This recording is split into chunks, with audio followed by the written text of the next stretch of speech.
What's up, everybody? Welcome back to another video slash tutorial slash vlog. So first of all, I've been out due to lots of things. One of them was COVID. Me and my wife got COVID, so that's why I haven't been able to post anything recently in the channel. But now we're good. Also, due to a lot of work, I haven't been able to actually work on the project as much. Another update that I would like to give before starting the video is that I am also planning on doing other things other than just showing the project itself and also showing other types of mechanics, because the project itself, it's only an RPG, a simple like top-down RPG. I may not cover like lots of scenarios, like I don't know, shooter, like first-person shooter, etc. So I'm also planning to do separate tutorials for those types of mechanics. But once we get there, I'm gonna keep posting them as dev logs and etc. But even though they're not dev logs, or I'm probably gonna create like a separate playlist for it. Well, okay, but let's go right into it then. So in this video, I'm gonna show how did I import it, not import it, but create the animation blueprint that you're seeing for the character, the main character itself.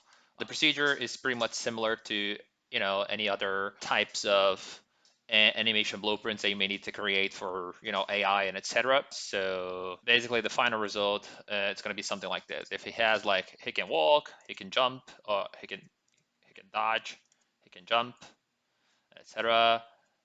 So, and if he can punches, if it has like a different sort of weapon, the animation state changes a little bit. So now he's working as it is, because now he has a sword and the punch is a little bit different. So how I actually did that. First of all, you may need to import your character, your whole skeletal and etc. So yeah, once you've done that, you may have like your own character blueprint, etc. already.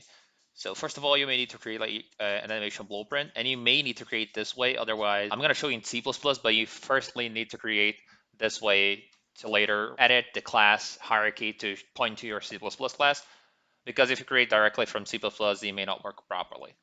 So first of all, you create your animation blueprint, select your skeleton. In that sense, my skeleton was selected, and the usual stuff.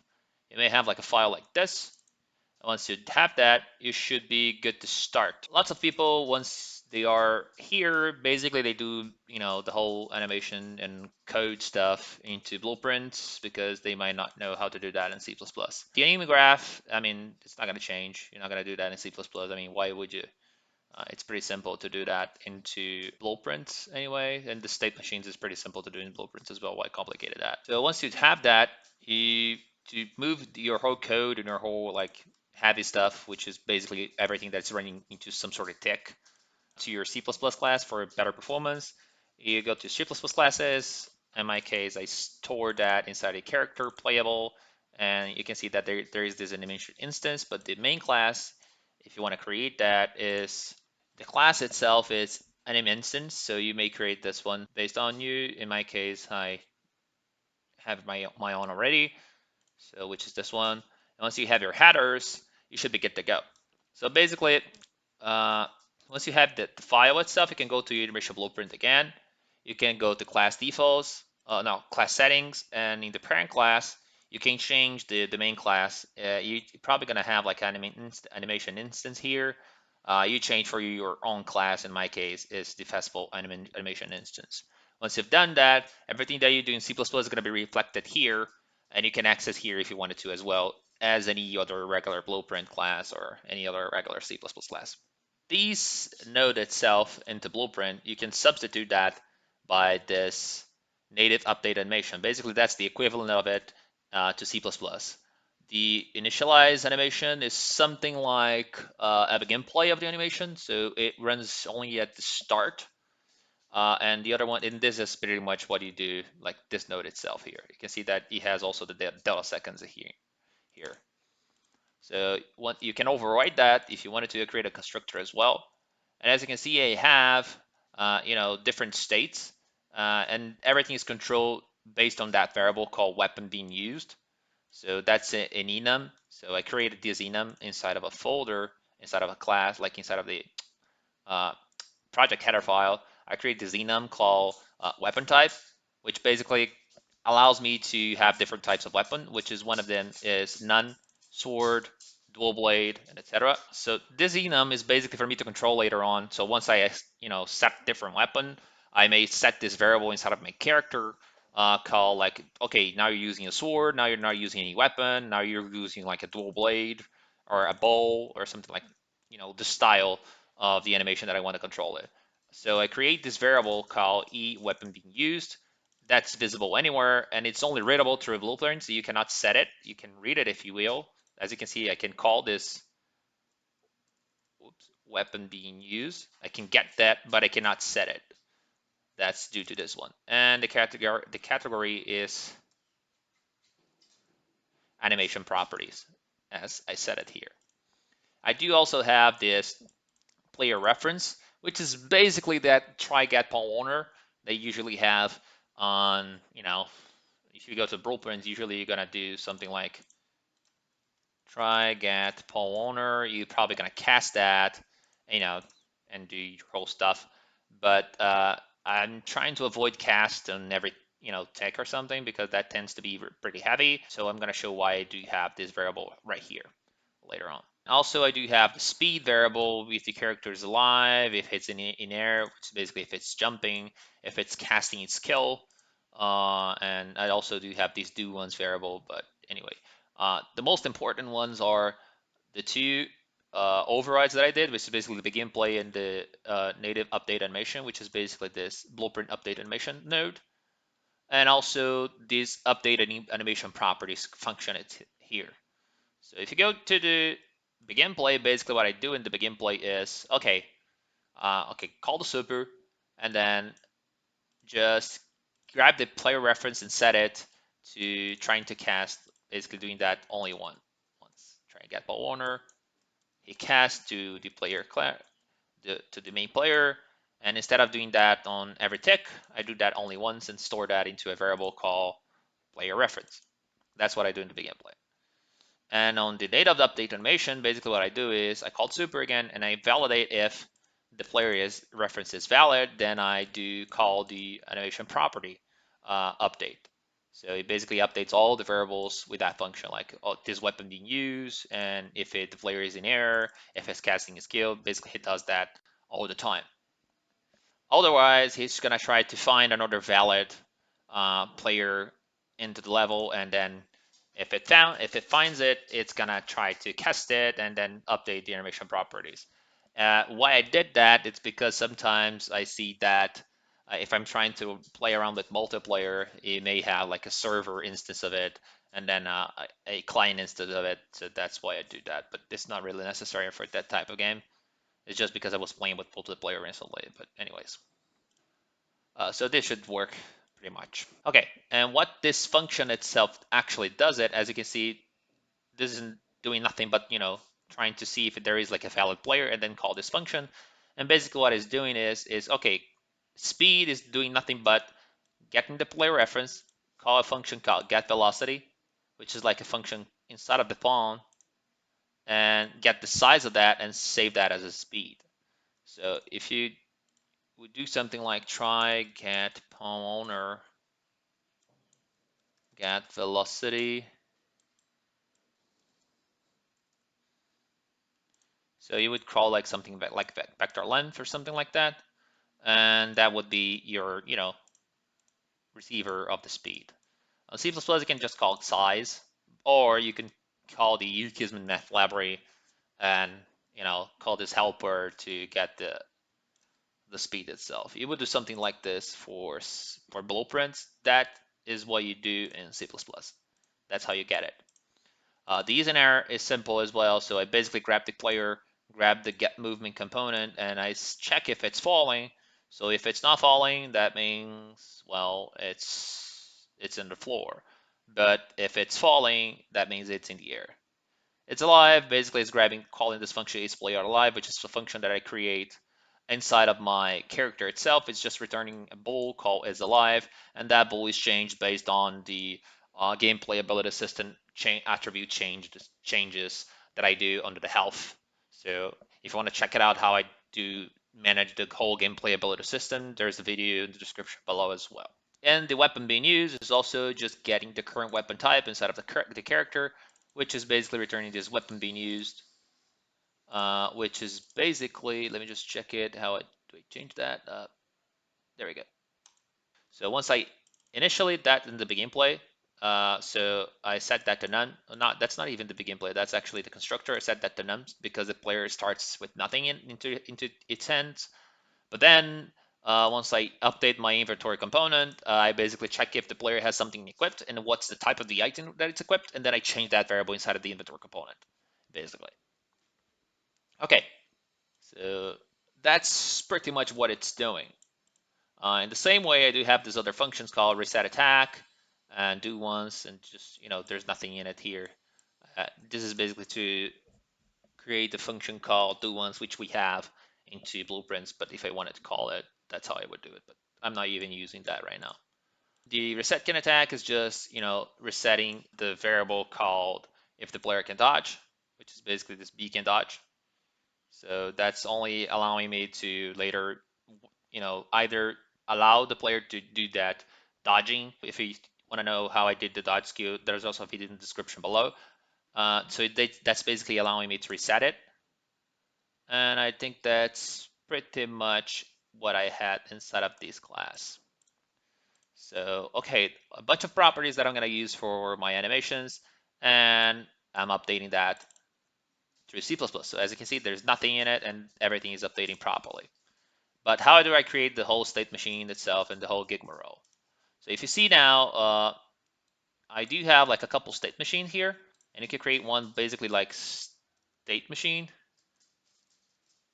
add a new state machine, something pretty simple. You can rename that if you wanted to. And once you do that, you can join it and, start working on it with your animations.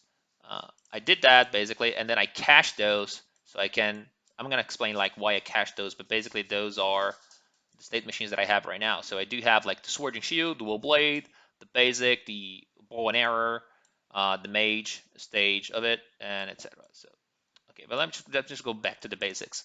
So the basic one, I do have these basic idle, jump, jump loop, and you can do that, but basically, add a state, or you can just call it, and that's how you would just name it and etc.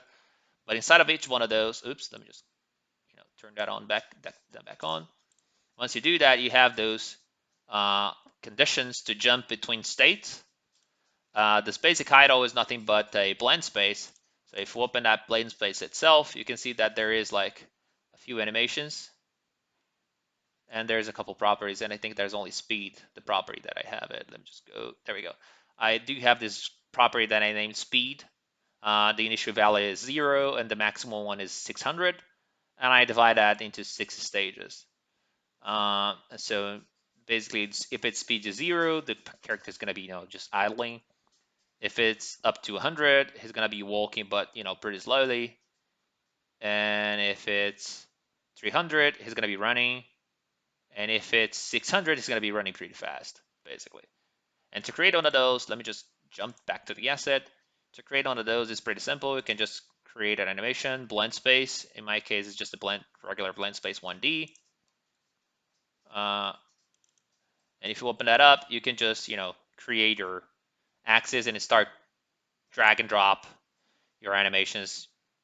See here, for example, you can just try drag and dropping, and that should work just fine. I'm just trying to remove that because that's not what I want to do. I don't want to roll it. Let me just remove that.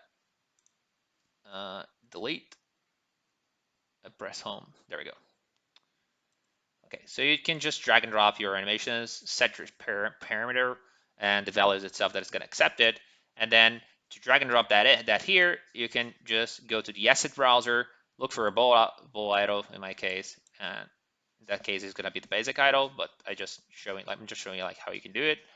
And you need to connect the speed, which is basically the parameter you specify here, and then the outcome of that is going to be the result of that state node.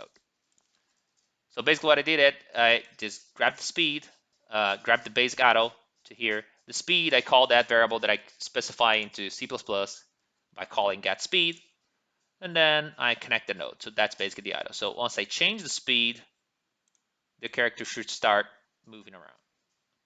Okay, that's one. From the basic one, he can go to multiple ones. He can go to def, if he's not alive, and he can go to jumping if he starts jumping, and etc. So for example, from basic idle, he goes to def. How do I do that? So I just add a new state, call def. Instead of that, instead of creating like a blind space, I just call this def animation, which is basically just him dying.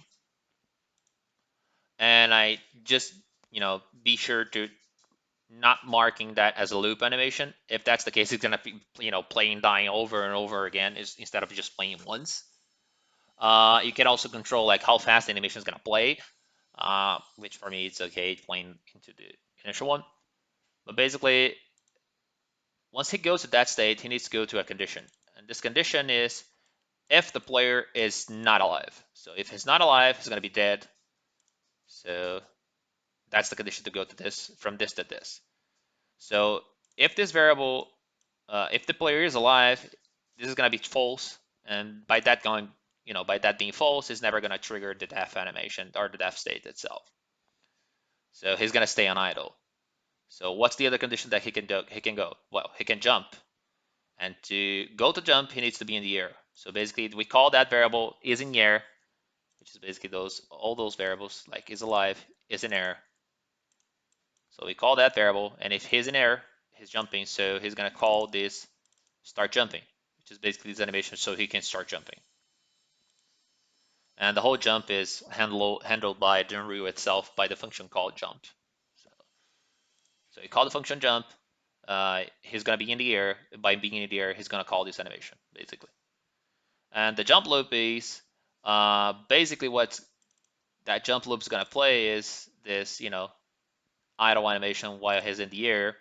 And that's going to play until, well, from that animation to go to the jump loop animation, there's another condition, which is this time remaining ratio from that previous animation, which is the no weapon animation, the jump start, no weapon animation. So if the animation is about to end, which means if it has less than 10% to play, you can, go to the next transition, which is go to the next animation. So basically what it's going to do is it's going to play that animation. And let's suppose, there you go. Once he gets to this stage, which is 90 something percent, he's gonna not, he's not even gonna conclude the animation. He's gonna go to the next stage, which is this jump loop. So he's gonna play this one. You could put less, you could put more, but it depends on how you need it. And for my case, I always put 10% because, it's enough. So he goes from jump, start jumping. Once the animation jump is about to end, he starts to jump looping, which is basically playing that animation. And as you can see now, that's marked as loop animation. So he's going to keep playing that until he's not in the air anymore. So once he reaches the ground, which means he's not in the air, he's going to stop playing this jump loop animation, and he's going to play this jump end. And this jump end is nothing but this, which is him falling to the ground. And again, this is not a loop animation. And once he plays that, and it's less than 10% pending to play, he's gonna jump back to the idle state. So the result of that is pretty much this. Oops, I played a dodge. So pretty much this: jump, loop, stop, jump, loop, stop, jump, loop, stop, loop, loop, loop, loop, loop, loop, stop. So that's how it works, and you can actually see that if I play this way.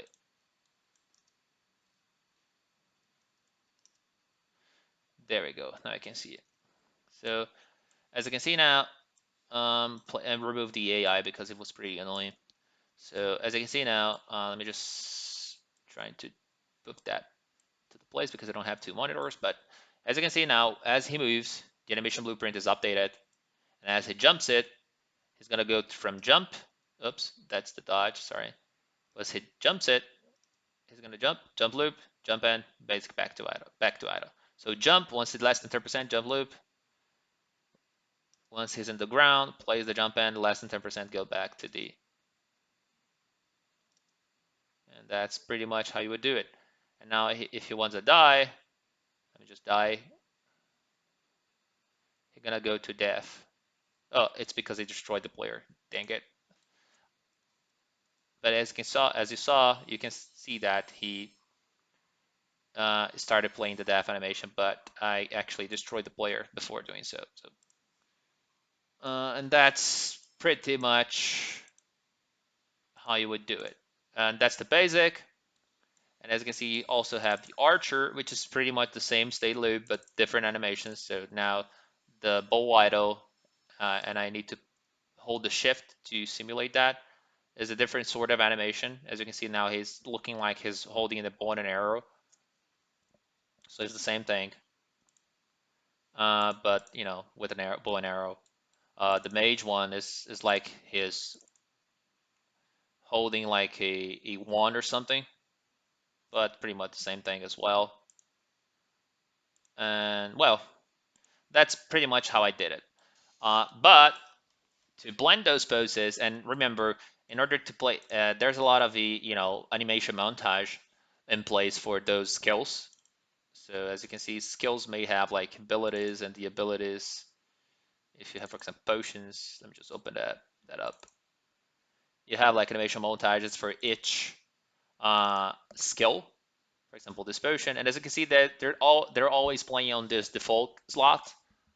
Uh, and well, in order for me to be able to activate those slots or consider those slots, I need to blend those poses with those slots. So basically what I do is I need to cache those multiple times. And what I do is based on the weapon being used, I call this node called blend poses based on these enums. So I just call blend poses. And then blend poses by enum, and then I need to to find my E weapon type. There we go. So I blend these poses by those, and as you can see on this blend poses, what I do is basically, well, if it's the default pose, which is basically like no weapon at all, I just call this basic state machine. That's gonna be the result of it. However, if he's using a sword pose, like if he's using like a sword, what it's gonna call is this cache pose called sword and shield.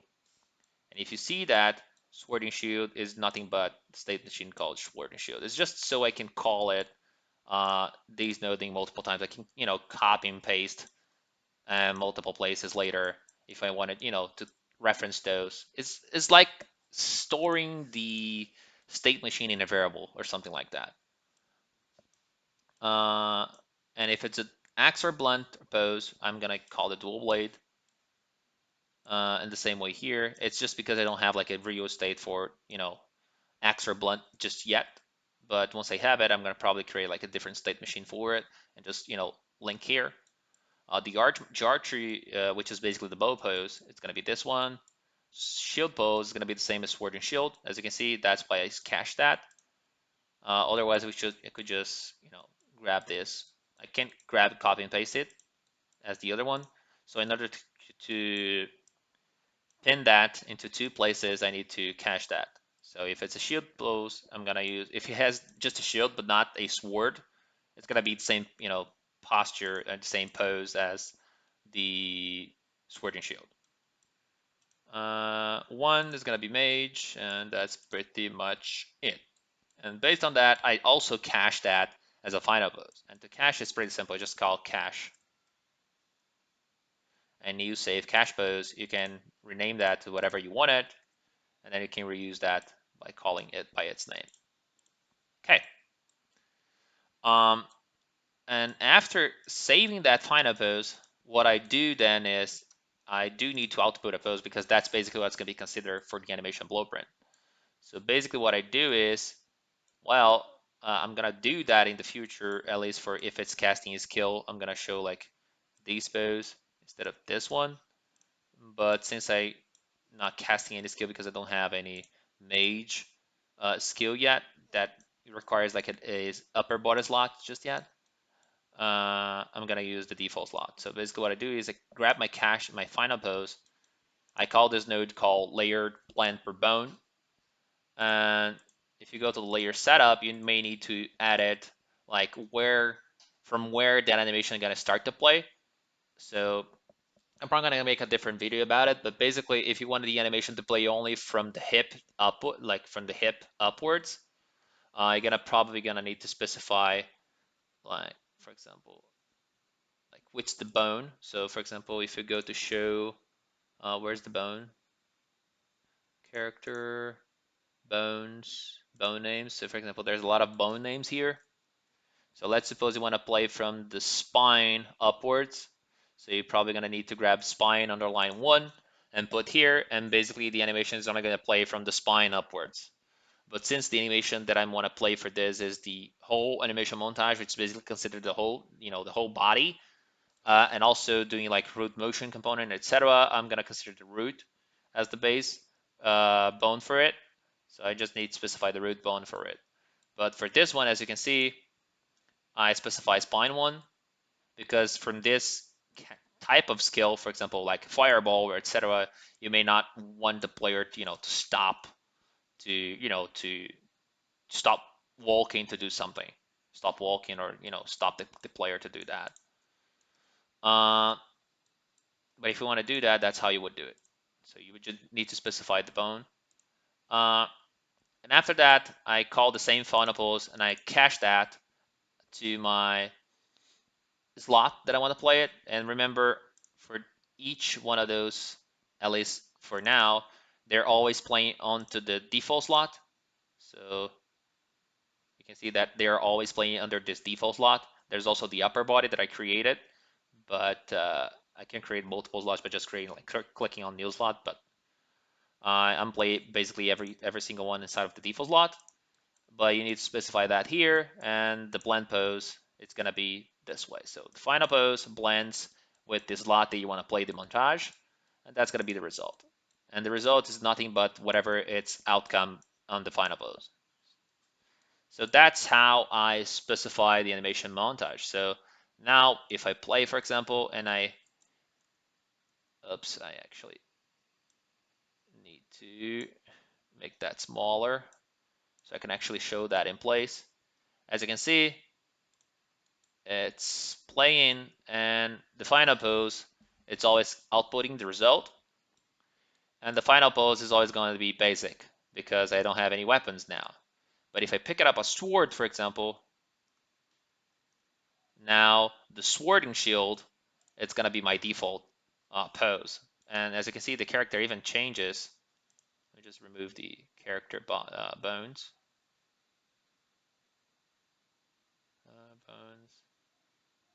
Bone names. There we go.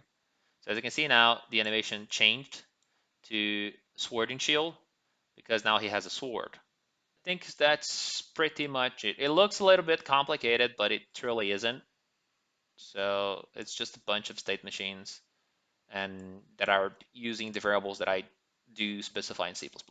And they're all being controlled by the game playability system, which there's a video in the description below on how you could use that if you wanted to as well. So yeah, hope you like it.